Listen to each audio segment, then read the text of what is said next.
Hello everyone, welcome back to my YouTube channel. I hope you all are doing well.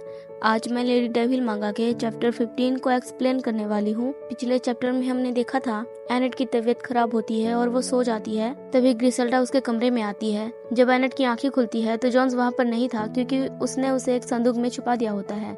ग्रिसेल्डा बोलती है कि मैं आपके लिए दवाई लेकर आती हूँ, तब तक आप थोड़ा और आराम कीजिए। ये कहकर वो वहाँ से चली जाती है। फिर एनेट उस संदूक के पास जाती है और जॉन्स को बोलती है कि क्या तुम्हारा दंग नहीं घुट रहा। तो जॉन्स बोलता है मैं इससे भी 72 जगहों पर रह चुका हूँ, उसके मुकाबले ये जगह तो बहुत अच्छी है। फिर एनेट भी उस संदूक के अंदर चली जाती है और दोनों एक दूसरे को किस करते हैं। थोड़ी देर बाद एनेट सो जाती है तो जॉन्स उसे बेड पर ले आता है और सुबह होने से पहले ही वो चैम्बर से निकल जाता है। फिर अगले सीन में विनफ्राइड जॉन्स पर एक एक्सोर्सिज्म करने वाली बात कर रहा होता है। वो अपने फादर से परमिशन मांग रहा था तो उसके फादर बोलते हैं कि इस बारे में तुम्हारा क्या ख्याल है जॉन्स। और वही पर चैप्टर की एंडिंग हुई थी। तो चैप्टर के स्टार्टिंग में हम देखते हैं एनेट की तबीयत खराब थी तो ग्रिसेल्डा उसके लिए कुछ खाने को ले आती है। उसे खाते हुए एनेट बोलती है जॉन्स पर एक्सोर्सिज्म। तो ग्रिसेल्डा कहती है हाँ, एक्सोर्सिज्म। मैंने सुना है कि ऐसा करने का सुझाव लॉर्ड विनफ्राइड ने दिया है, पर जॉन्स ड्यूक के आदमी ये करने के लिए मना कर रहे हैं। वो इस बात से सहमत नहीं है और इसके बारे में इतनी चर्चा चल रही है कि किचन के सारे मेट्स को इस बारे में पता है। तो एनेट बोलती है इसमें चौंकने वाली कोई बात नहीं है कि जॉन्स के आदमियों को ये बात पसंद नहीं आई, क्योंकि वो उसकी बहुत परवाह करते हैं और वो उसके लिए बहुत लॉयल हैं। ये कहकर एनेट सोचती है मुझे भी ये आइडिया पसंद नहीं आया। ऐसा इसलिए है क्योंकि ये जानने का कोई तरीका नहीं है कि क्या जॉन्स उस चीज से बच पाएगा, क्या वो उस एक्सोर्सिज्म को झेल पाएगा, क्या वो उससे बच पाएगा। मतलब एनेट का ये कहना है कि उसके अंदर जो डेविल है, एक्सोर्सिज्म करने के बाद उस पर जो असर होगा, क्या वो उस असर से बच पाएगा और क्या वो इस चीज को झेल पाएगा। एनेट इस बात से भी डर रही है कि उसने जो शैतान के ताबूत के पास जाकर अपनी एक विश मांगी थी एक्सोर्सिज्म करने के बाद, उस विश का क्या होगा। कहीं इससे एनेट की विश सबके सामने ना आ जाए। एनेट इसी बात से डर रही है। तभी कोई बेल बजता है और खिड़की की तरफ एनेट देखने लगती है और बोलती है एक बेल। तो ग्रिसेल्डा कहती है जरूर उन लोगों ने एक्सोर्सिज्म का काम चालू कर दिया होगा। कहते हैं जब पुजारी जंगल से होकर गुजरते हैं तो रास्ते के भूत प्रेत या डेमोन्स को भगाने के लिए वो उस बेल का इस्तेमाल करते हैं। मतलब एक्सोर्सिज्म करने के लिए जिन पुजारियों को बुलाया गया था वो आ ही रहे हैं। क्योंकि विनफ्राइड एक मॉन्क यानी साधु है तो उसने एक्सोर्सिज्म करने के लिए अपने साथियों को यहाँ बुलाया होगा। एनेट कहती है मुझे लगता है एक्सोर्सिज्म का काम शुरू कर दिया गया है। और हम देखते हैं बेल लगातार बजता ही जा रहा था और धीरे धीरे विले के अंदर सारे लोग जमा हो रहे थे। सारे सैनिक इकट्ठा होकर एक कमरे की तरफ देख रहे होते हैं। उनके साथ विनफ्राइड भी था। जॉन्स के जो वफादार सैनिक हैं वो जॉन्स के लिए परेशान हो रहे थे, उसकी चिंता कर रहे थे। तो विनफ्राइड उन्हें ऐसे देखकर सोचता है मेरे भाई के वफादार कुत्ते, ये बस भूत भगाने का एक तरीका है। क्या तुम्हें लगता है वो पुजारी तुम्हारे ड्यूक को मार डालेंगे? इनको देखकर अब मुझे समझ आ रहा है फादर और बाकी सारे एल्डर्स को ये परेशानी क्यों लगते हैं। अगर ये एक्सोर्सिज्म फेल हो गया तो मुझे यकीन है ये कुत्ते उन पुजारियों के गर्दन मरोड़ देंगे। मतलब वो कहना चाहता है कि अगर एक्सोर्सिज्म फेल हो गया तो ये जॉन्स के वफादार सोल्जर उस पुजारियों पर झपट पड़ेंगे, ये कहते हुए कि तुमने हमारे ड्यूक का वक्त खामखा ही बर्बाद कर दिया। यहाँ सारे पुजारी एक्सोर्सिज्म का काम चालू कर देते हैं। वो अपने सारे सामान को हाथ में लेकर, मतलब घंटियाँ और जो तंत्र मंत्र करने का बुक जो मंत्र होता है वो सब लेके अपना काम चालू कर देते हैं।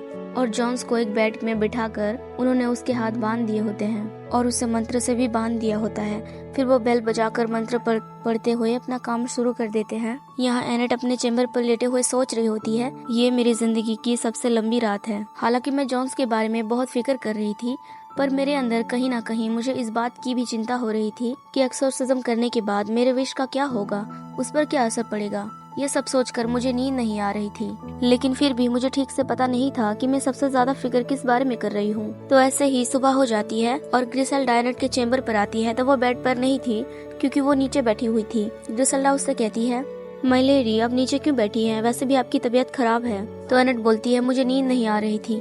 वैसे एक्सोर्सिज्म कैसा गया और जॉन्स क्या वो ठीक है? तो ग्रिसेल्डा कहती है वेल। और अगले ही सीन में हमें एक सैनिक को दिखाया जाता है जो जोर जोर से हंस रहा था, ये बोलते हुए कि मुझे पता था ये सब चीजें बस वक्त की बर्बादी ही होगी और कुछ नहीं। क्या आपने देखा लॉर्ड विनफ्राइड? वो ऐसा बोलते हुए विनफ्राइड को थप्पड़ मार रहा था, मतलब मजाक मजाक में। वो फिर कहता है लॉर्ड विनफ्राइड मैंने आपसे कहा था ना कि ये बस एक दोहरा है। तो विनफ्राइड अपने सर पर हाथ फेरते हुए सोचता है उस कमीने को ये पता नहीं कि मुझे भी दर्द होता है। और वो पर्सन पीछे जोर जोर से खुश होकर हंस रहा था। फिर वो जल्दी से जाता है उस कमरे में जहाँ जॉन्स को रखा गया था और बोलता है आप कैसा फील कर रहे हैं। तो सारे पुजारी उसे मुड़कर देखते हैं और जॉन्स अपने हाथ से हथकड़ियां खोलने के बाद वो भी उसे मुड़कर देखता है और स्माइल करता है। और इस तरफ एनेट बोल रही होती है वो ठीक है, क्या इसका मतलब एक्सोर्सिज्म काम कर गया। तो ग्रिसेल्डा बोलती है रात को उन्हें कोई दौरा नहीं पड़ा और वो अभी सोल्जर के साथ शिकार करने गए हैं, तो मुझे लगता है हाँ ये काम कर गया।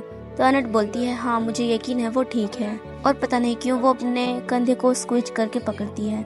यहाँ विनफ्राइड उन पुजारियों को बोल रहा होता है मेरे भाइयों, इतने कम समय में आने के लिए आप सबका धन्यवाद। आप रात भर काम करके थक गए होंगे, इसलिए आप सब महल में थोड़ी देर आराम कर लें। तो उनमें से एक बोलता है नहीं भाई, पर आपने हमें जो ये प्रस्ताव दिया उसके लिए धन्यवाद। जब तुम्हारे आत्मचिंतन का समय पूरा हो जाएगा तो हमारे चर्च में जरूर आना।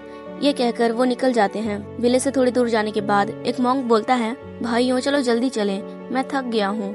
उनमें से एक और साधु बोलता है वो एक फ्रूट नाइट था, मतलब कि हमारा काम सफल हो गया। जैसे ही वहाँ हम पहुँचे एक्सोर्सिज्म का काम चालू कर दिया गया और हमारे पास तैयारी करने के लिए बहुत ही कम समय था।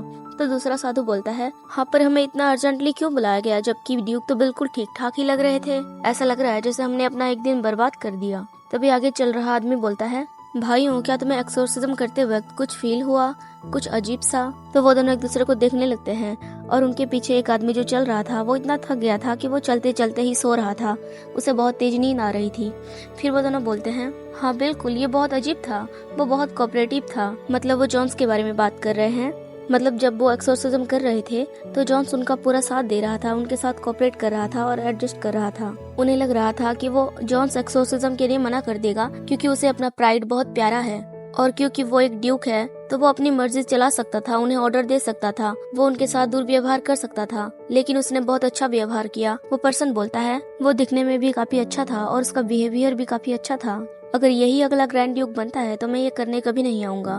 तभी अचानक उनके साथ जो घोड़े थे वो अजीब सा बिहेव करने लगते हैं। वो बिल्कुल डरे डरे से लग रहे थे, जैसे उन्हें किसी चीज का आभास हो रहा हो। तो एक पर्सन बोलता है तुम्हें क्या हुआ, लगता है आसपास कोई भेड़िया है जिससे वो डर रहे हैं। तभी अचानक वो घोड़ा कंट्रोल से बाहर होकर हड़बड़ाते हुए अजीब अजीब आवाजें करके चिल्लाने लगता है। वो बहुत डर गया था और इधर उधर भागने की कोशिश कर रहा था। अगर कुछ बहुत बुरा होने वाला होता है या कोई अनहोनी घटने वाली होती है तो जानवरों को ही सबसे पहले संदेश मिल जाता है। उन्हें इस तरह देखकर वो सब भी बहुत डर गए थे। वो सब आसपास देखकर बोलते हैं क्या हो रहा है। घोड़े अपना अजीब बिहेव करते ही जा रहे थे।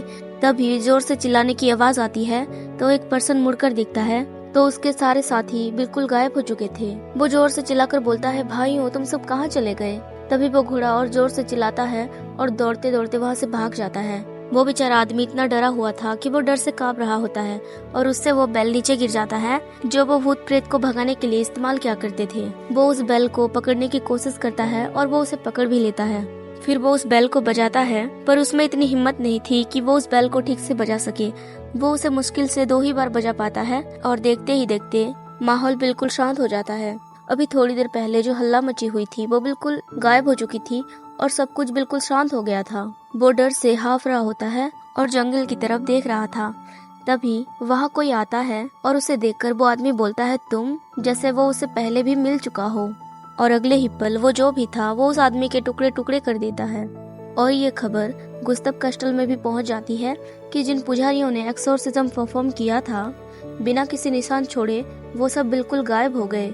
और यहीं पर ये चैप्टर खत्म हो जाता है। आई होप आपको ये चैप्टर पसंद आया होगा। गाइस अगर मैं कोई मिस्टेक कर रही हूँ, अगर मैं जल्दी जल्दी बोल रही हूँ या मैं बहुत धीरे धीरे बोल रही हूँ या आपको मेरी आवाज़ समझ नहीं आ रही तो आप मुझे कमेंट करके ज़रूर बताएं ताकि मैं अपनी गलतियाँ सुधार सकूँ। तो जल्दी मिलते हैं नेक्स्ट चैप्टर में। Thanks for watching, take care, bye bye.